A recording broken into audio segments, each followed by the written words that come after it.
Hello दोस्तों, बहुत स्वागत है आपका अपने YouTube चैनल प्रमीर क्लासेस पे। मेरा नाम है स्वाति सिंह और हम यहाँ करते हैं डीएलएड फर्स्ट सेमेस्टर मैथ को डिस्कस, जो हमें यूपी टेट और सीटेट में भी हेल्प करेगा। तो हम पढ़ रहे थे परसेंटेज चैप्टर को, हमने कुछ कॉन्सेप्ट सीखा है और आज भी हम कुछ कॉन्सेप्ट को क्वेश्चन के थ्रू सीखेंगे और कुछ क्वेश्चन भी सॉल्व करेंगे। तो चलिए स्टार्ट करते हैं। तो देखिए, पहला क्वेश्चन है, सुनील अपनी आय का 10% किराए पर तथा शेष का 60% भोजन पर व्यय करता है। यदि उसकी मासिक बचत 720 रुपये है तो उसकी आय ज्ञात कीजिए।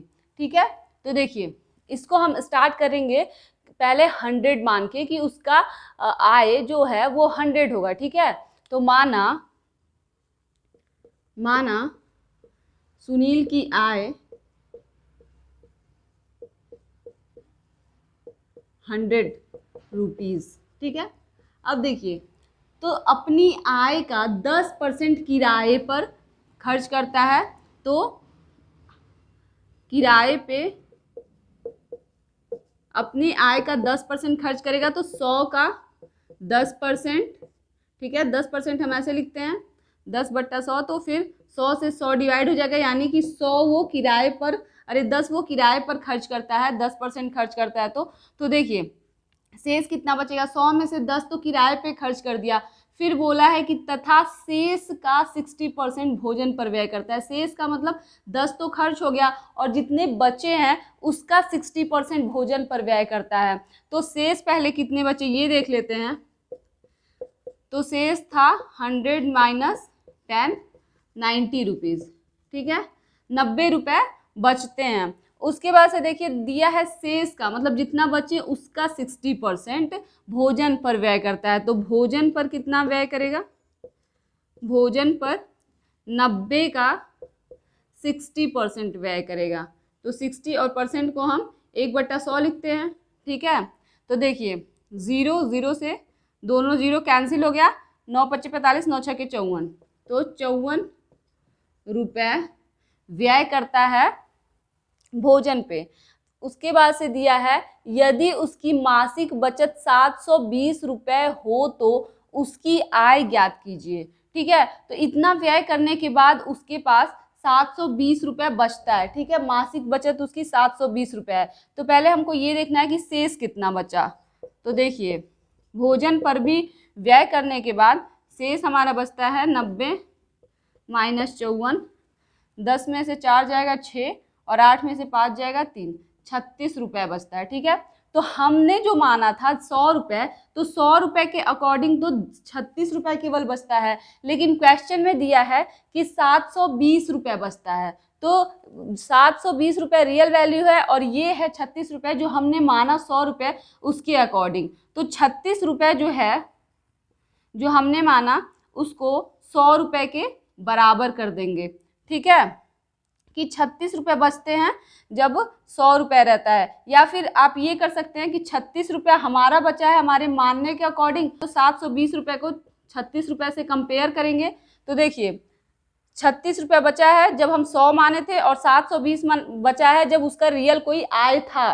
तो इसको हम एक की वैल्यू निकालेंगे, तो 720/36 की आय पूछा है, तो हमारे अकॉर्डिंग आय क्या है 100 रुपये, तो हम इसका 100 रुपये का पहले निकालेंगे। ठीक है, तो एक का तो इतना है, तो 100 रुपये का जब हम निकालेंगे तो हमारा हो जाएगा 720/36 और 100 से मल्टीप्लाई कर देंगे। ठीक है, तो देखिए जब 100 रुपये हमारा आय था तो हमारा रियल आय क्या होगा, क्योंकि देखिए हम बचत को बचत के बराबर किए हैं। ठीक है, फिर एक का निकाले हैं, तो फिर हम आय निकालने के लिए हम 100 माने थे, तो हम 100 के बराबर देखेंगे कि कितना आएगा। तो अगर हम इसको कैंसिल करें तो देखिए 4 से जाएगा 4 9 36 और ये 25 बार में जाएगा, और 9 से देखिए 9 8 72, 0 बार में जाएगा। अब देखिए 25 0 25, ठीक है, और 25 8 200, तो ये हमारा आय मतलब सुनील का आय होगा 2000 रुपये। तो 2000 रुपये में से वो 10% किराए पे खर्च करता है और शेष बचे पैसे पे 60% से जो रुपया बचता है उस पे 60% भोजन पे व्यय करता है, और उसके बाद भोजन और किराए पर खर्च करने के बाद उसके पास 720 रुपया बच जाता है। ठीक है, तो देखिए हम 100 रुपया मानेंगे कि 100 रुपया माना, क्योंकि हमें आय नहीं पता है तो हम 100 रुपया मान लेंगे कि सुनील की आय 100 रुपया होगी। तो उसके बाद से हम देखेंगे कि किराए पे 10% खर्च होता है, तो 100 का 10% खर्च होता है, तो 100 का 10% 10 रुपया होगा, तो 10 रुपये किराए पे खर्च हो जाता है। फिर शेष कितना बचता है, क्योंकि शेष का 60% था। अगर बोला रहता कि किराए पर तथा 60% भोजन पे, तब हम 100 का ही 60% निकालेंगे। ठीक है, लेकिन जब देगा शेष का, तो शेष का 60% पूछेगा तो हमें उसमें से घटाना पड़ेगा, जो शेष बचेगा उसका 60% करेंगे। तो इसीलिए हम इसको घटाए हैं, तो 90 आया है, तो 90 का 60% कितना होगा, तो 90 का 60% 54 रुपये। फिर देखिए शेष निकालेंगे, तो 90 में से 54 गया तो 36 रुपया बचा। तो हमारा सारा खर्च करने के बाद जो हम माने हैं 100 रुपया, उसके अकॉर्डिंग 36 रुपया बचता है। लेकिन क्वेश्चन में दिया है कि 720 रुपया, सुनील के पास 720 रुपया बचा, तो हम 36 रुपये को 720 रुपये के बराबर करेंगे, मतलब बचत से बचत को कंपेयर करेंगे, फिर एक निकालेंगे, और फिर हमें ये देखना है कि हमें निकालना क्या है। तो हमें आय पूछा है, तो हम आय जो माने हैं फिर उसको कंपेयर करके निकालेंगे। तो देखिए कैंसिल करने के बाद 2000 रुपये आया है, तो ये है हमारा आंसर। तो एक कॉन्सेप्ट क्वेश्चन के थ्रू आपने क्या सीखा कि जब शेष का पूछता है तो हम आय जो मानेंगे उसमें से घटा के फिर उसका परसेंटेज निकालते हैं, और अगर शेष नहीं पूछता है, शेष ना देकर देगा कि किराए पर तथा 60% भोजन पर व्यय करता है, तो आप 100 का ही 60% निकालेंगे। जब शेष का पूछेगा तभी इसको घटा के शेष का 60% निकालेंगे। ठीक है, तो चलिए आगे और भी क्वेश्चंस देखते हैं। तो देखिए नेक्स्ट क्वेश्चन क्या है हमारा कि एक परीक्षा में 65% विद्यार्थी गणित तथा 75% विद्यार्थी अंग्रेजी में उत्तीर्ण हुए और 20% विद्यार्थी दोनों विषयों में अनुत्तीर्ण हुए। परीक्षा में बैठने वाले विद्यार्थियों की संख्या बताइए, जबकि दोनों विषयों में 360 विद्यार्थी उत्तीर्ण हुए। तो कितने विद्यार्थी परीक्षा में बैठे थे, टोटल विद्यार्थी की संख्या पूछ रहा है, जबकि यहाँ पे दिया है 360 उत्तीर्ण हुए विद्यार्थियों की संख्या। तो सबसे पहले हमें जो संख्या दी होती है उसके बराबर परसेंटेज को लाने की कोशिश करते हैं। तो मतलब जितने उत्तीर्ण हुए हैं दोनों विषयों में वो 360 है। तो पहले देखते हैं परसेंटेज में उत्तीर्ण हुए विद्यार्थी कितने प्रतिशत हैं। ठीक है, तो देखिए 65% विद्यार्थी गणित में, तो पहले मान लीजिए कि माना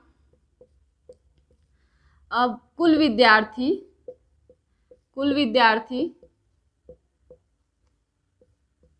100% हैं। ठीक है, टोटल को हम 100% मानते हैं, तो 100% है। फिर देखिए दिया है 65% विद्यार्थी गणित में और 75% विद्यार्थी अंग्रेजी में उत्तीर्ण हुए। ठीक है, तो हमें दोनों में अनुत्तीर्ण पूछा है, तो पहले हम अनुत्तीर्ण निकाल लेंगे। तो देखिए 60 गणित में उत्तीर्ण 65%, तो अनुत्तीर्ण कितने होंगे, गणित में अनुत्तीर्ण कितने होंगे, जब 100% में से 65% उत्तीर्ण होते हैं, यानी कि 35% अनुत्तीर्ण होंगे। ठीक है, फिर देखिए अंग्रेजी में इतने उत्तीर्ण होते हैं, अंग्रेजी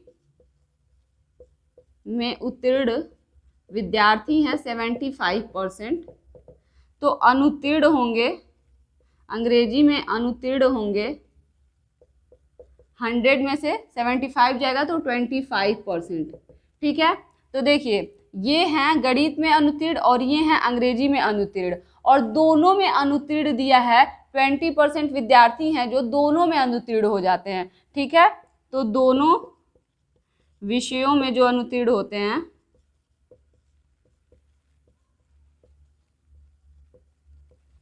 20% बच्चे दोनों विषयों में अनुत्तीर्ण हो जाते हैं। तो देखिए ये है गणित में अनुत्तीर्ण विद्यार्थियों की संख्या और ये है अंग्रेजी में अनुत्तीर्ण विद्यार्थियों की संख्या। तो जो ये 20% है वो इसमें भी होगा और इसमें भी होगा। ठीक है, क्योंकि ये दोनों विषयों में अनुत्तीर्ण होते हैं। मतलब एक तो देखिए गणित में अनुत्तीर्ण विद्यार्थी ऑलरेडी इसमें हैं और फिर इसमें भी हैं जो गणित में अनुत्तीर्ण हुए हैं, फिर अंग्रेजी में अनुत्तीर्ण विद्यार्थी इसमें हैं और इसमें भी हैं, तो ये दोनों में होता है, इसीलिए हमें इसको एक बार हम घटा लेते हैं, ठीक है। तो कुल अनुत्तीर्ण विद्यार्थियों की अगर हम संख्या देखेंगे, कुल अनुत्तीर्ण विद्यार्थी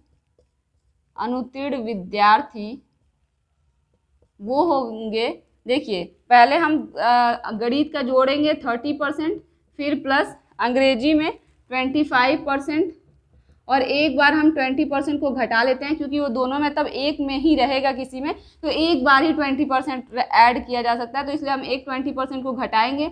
तो देखिए 35 और 25%, तो 25% में से ये 20% चला जाए तो 5%, तो टोटल हो जाएंगे 40%, ठीक है। अब देखिए 40% विद्यार्थी ऐसे हैं जो कुल अनुत्तीर्ण विद्यार्थी हैं, तो कुल उत्तीर्ण विद्यार्थी क्या कितने होंगे? तो देखिए अगर हम देखें कुल उत्तीर्ण विद्यार्थी, तो कुल उत्तीर्ण विद्यार्थी, तो देखिए 40%, अगर 100% में से 40% बच्चे अनुत्तीर्ण हो जाते हैं, तो यानी कि 60% बच्चे उत्तीर्ण होंगे। 100% में से 40% अगर अनुत्तीर्ण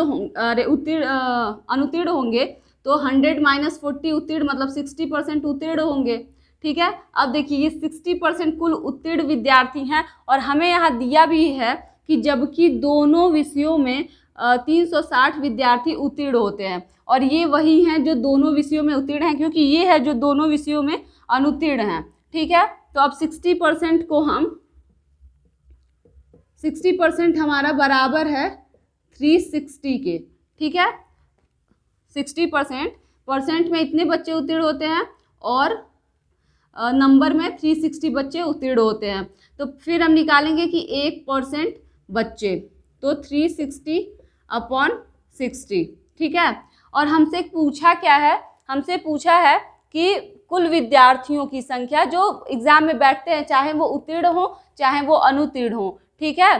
तो देखिए हम माने थे कि कुल विद्यार्थी 100% है, तो फिर हम इसमें 100 से मल्टीप्लाई करेंगे, तो हमारा 100% होगा, तो 100 से मल्टीप्लाई करेंगे, तो देखिए 0 से 0 कैंसिल, 6 बार में जाएगा, 6 से 36 6 बार में जाएगा, तो देखिए हमारा बचेगा क्या? 600। तो कुल विद्यार्थी जो हैं, जो 100% हैं, वो 600 विद्यार्थी हैं नंबर में, ठीक है। 100% कुल विद्यार्थी हमने माना था यहाँ, तो वो हमारे 600 विद्यार्थी होंगे जो उत्तीर्ण और अनुत्तीर्ण, मतलब कि एग्जाम में जो बैठे विद्यार्थी हैं टोटल, वो हमारे 100% है, क्योंकि उन्हीं को हम 100% माने हैं, तो वो हमारे 600 आए हैं, ठीक है। तो वो होंगे कि एग्जाम में बैठने वाले कुल विद्यार्थियों की संख्या है वो। तो चलिए नेक्स्ट कॉन्सेप्ट देखते हैं। तो देखिए नेक्स्ट 2 फॉर्मूले लिखे हुए हैं आपके सामने। कमी प्रतिशत में अगर निकालना है तो R/100 + R × 100, और अगर वृद्धि प्रतिशत में निकालना है तो R/100 - R × 100। तो ये कब लगता है फॉर्मूला? तो अगर हम देखें जैसे कि किसी वस्तु की कीमत, प्राइस जो होता है, और खपत जो होता है, खपत, वो हमारा खर्चा होता है। जैसे कि देखिए अगर हम दुकान पे हमें 4 पेन खरीदना है और उसकी हर एक पेन की कीमत है 5 रुपये, तो देखिए 5 रुपये उसकी कीमत है, और पेन हमें 4 लेना है, ठीक है। तो 4 पेन लेने के लिए हमें 5 रुपये हर पेन के लिए देना पड़ेगा, तो हम मल्टीप्लाई करते हैं, तो 5 चौको 20, तो ये है हमारा खर्चा, हमें 20 रुपये देना पड़ेगा 5 पेन के लिए। तो देखिए जब हमें खर्चे को कांस्टेंट रखना हो, तो अगर दे कि कीमत में वृद्धि होती है, तो खपत को कितना कम करें कि खर्चा कांस्टेंट रहे, मतलब खर्चे में कोई परिवर्तन नहीं हो। अगर इसमें कोई परिवर्तन नहीं करना है और कीमत बढ़ जाती है, तो मान लीजिए अगर इसकी कीमत बढ़ गई, तो पूछेगा कि खपत में हम कितनी कमी करें कि खर्चा हमारा 20 रुपये ही रहे, मतलब कांस्टेंट रहे, ठीक है। तो अगर कीमत बढ़ती है और पूछता है कि खपत में कितनी कमी करें, कितने प्रतिशत की कमी करें कि खर्चा कांस्टेंट रहे, तो वही हम कमी प्रतिशत में इतना निकालते हैं कि मान लीजिए कि 20% कीमत बढ़ गया तो हम खपत में कितना कमी करेंगे। तो कीमत जो जितना परसेंट बढ़ा, 20% बढ़ा, तो हम 20 यहाँ लिखेंगे आर की जगह और फिर 100 + 20 और इंटू 100। ठीक है, जो भी कीमत बढ़ेगी कमी करने के लिए हमें ये फॉर्मूला लगाना पड़ेगा कि जितना कीमत बढ़ा है उतना परसेंट अपॉन 100 प्लस उतना परसेंट। ठीक है, और वहीं अगर कीमत घटती है और पूछता है तो हमें खपत में कितनी वृद्धि करनी पड़ेगी खर्चा कांस्टेंट रहे, तो हम करते हैं वृद्धि के लिए R/100 माइनस R इंटू 100। ठीक है, अब देखिए हम कमी के लिए 100 + R करते हैं और वृद्धि के लिए 100 - R, क्योंकि अगर 100 में से हम कुछ जोड़ेंगे तो 100 से ऊपर का कोई नंबर आएगा और जितना बड़ा होता है डिवाइड करने पे नंबर उतना छोटा आता है। ठीक है, और हर जितना छोटा होता है डिवाइड करने पे नंबर उतना बड़ा आता है अगर अंश हमारा समान है। तो अगर हम समान अंश में मतलब अगर हमारा नंबर बड़ा हो हर का, तो अगर हम डिवाइड करेंगे तो वो छोटी वैल्यू देता है, और अगर हर छोटा हो और उसी नंबर में हम डिवाइड करें तो उससे बड़ा वैल्यू देता है। ठीक है, तो इसीलिए हम 100 - R लिखते हैं जब हमें वृद्धि करानी होती है, और कमी परसेंट में निकालना रहेगा तो 100 + R लिखेंगे। तो चलिए इस पर एक क्वेश्चन कर लेते हैं। तो देखिए दिया है चीनी का मूल्य 20% बढ़ जाने के कारण एक परिवार को चीनी के उपयोग कितने प्रतिशत कम कर देना चाहिए कि चीनी के खर्च में कोई परिवर्तन ना हो। तो देखिए दिया है कि खर्च में कोई भी परिवर्तन ना हो, लेकिन बढ़ा क्या है, चीनी का मूल्य, चीनी की कीमत 20% बढ़ गया है, तो हमें कमी निकालना है। ठीक है, तो कमी प्रतिशत में निकालने के लिए हमें ये करना पड़ेगा। तो अगर हम देखें कि कमी चीनी के उपयोग में मतलब खपत में कमी, तो चीनी के उपयोग में हमें जो कमी करना पड़ेगा वो क्या होगा। देखिए R मतलब 20% जितने की वृद्धि हुई है, पहले हम वो लिखेंगे, तो 20% की वृद्धि हुई है तो 20/100 + 20। ठीक है, तो 100 + 20 और इंटू 100% मिलाने के लिए। ठीक है, तो देखिए ये हो जाएगा 20/120 × 100, तो 20 × 120। ठीक है, उसके बाद से देखिए अगर डिवाइड करें 2 से तो क्या होगा, 2 × 5 = 10, 0 और 2 × 3 = 6, और अगर इसको परसेंट में लाएं, दशमलव में लाके, तो देखिए 3 × 1 = 3, 2 हासिल जाएगा, 3 × 6 = 18.66% होगा। ठीक है, तो इतनी हमें उपयोग में कमी करनी पड़ेगी जिससे उसका खर्चा कांस्टेंट रहे। अगर 20% की वृद्धि होती है कीमत में, तो हमें खपत में इतने की कमी करनी पड़ेगी, उपयोग में इतने प्रतिशत की कमी करनी पड़ेगी, तब हमारा खर्चा कांस्टेंट रहेगा। ठीक है, तो इसकी जगह पे अगर हम ऐसा कोई भी फॉर्मूला होता है जो मल्टीप्लाई में होता है और बराबर कुछ आता है, तो अगर बराबर के इधर वाला कांस्टेंट रखना है तो जो मल्टीप्लाई में होगा, अगर एक बढ़ेगा और दूसरे को घटाना होगा तो हम इसी फॉर्मूले का यूज़ करेंगे। ठीक है, तो चलिए नेक्स्ट क्वेश्चन देखते हैं। तो ये है हमारा परसेंटेज का लास्ट कॉन्सेप्ट, भिन्नों की तुलना। मतलब हमें देखना है कि कौन सा भिन्न बड़ा है और कौन सा भिन्न छोटा है, लेकिन प्रतिशत के मदद से, परसेंटेज की हेल्प से। हमने दशमलव संख्या जब पढ़ा था, जब हमने संख्या पढ़ा था, भिन्न पढ़ा था, तो हम भाग देके डिवाइड करके मतलब देखते थे कि दशमलव में जब संख्या आती थी तो कौन सा भिन्न बड़ा है, लेकिन इसमें हमको देखना है कि परसेंटेज की हेल्प से हम देखेंगे कि कौन सा भिन्न बड़ा है। तो देखिए 7/20, 4/5 और 1/4 में, तो देखिए 7/20, तो इसको परसेंटेज में लाने के लिए हम क्या करेंगे, 100 से मल्टीप्लाई। ठीक है, 4/5 इसको परसेंटेज में लाने के लिए भी 100 से मल्टीप्लाई, और 1/4 को परसेंटेज में लाने के लिए 100 से मल्टीप्लाई। अब देखिए क्या आता है, 20 × 5 = 100। ठीक है, 7 × 5 = 35%। ठीक है, अब इसको देखिए 5 से इसको हम डिवाइड करेंगे तो 5 दूनी 10, 0 और 20 चौको 80%। ठीक है, अब देखिए ये 4 इसको डिवाइड करता है 100 को 25 बार में, तो ये हो जाएगा 25%। तो देखिए सबसे बड़ा कौन सा है 4/5, फिर है 35% मतलब 7/20, फिर है 1/4। तो मतलब सबसे बड़ा है ये, अरे सॉरी, सबसे बड़ा है 4/5 हमारा, ठीक है 4/5। उसके बाद से है 7/20, उसके बाद से है 1/4, ठीक है 1/4 है 25%, और ये है 35%, ये है 80%। तो हम लिखेंगे सबसे बड़ा है हमारा 4/5, फिर उसके बाद से है 7/20, और सबसे छोटा है 1/4, ठीक है। तो ऐसे हम अगर भिन्न दिया रहे तो हम परसेंटेज में निकाल के 100 से मल्टीप्लाई करके परसेंटेज में निकालेंगे और फिर हम उसका कंपेयर कर लेंगे। तो ये थे परसेंटेज के कॉन्सेप्ट। तो आज हम परसेंटेज के पूरे कॉन्सेप्ट को कंप्लीट कर चुके हैं। तो इसके बाद से हम प्रीवियस ईयर क्वेश्चन देखेंगे और कुछ क्वेश्चन प्रैक्टिस करेंगे। तो अगर आपको वीडियो अच्छी लग रही है, यूजफुल लग रही है, तो उसको लाइक करें, दोस्तों में शेयर करें और चैनल को सब्सक्राइब कर दें। तो मिलते हैं अपने नेक्स्ट वीडियो में। Thank you so much.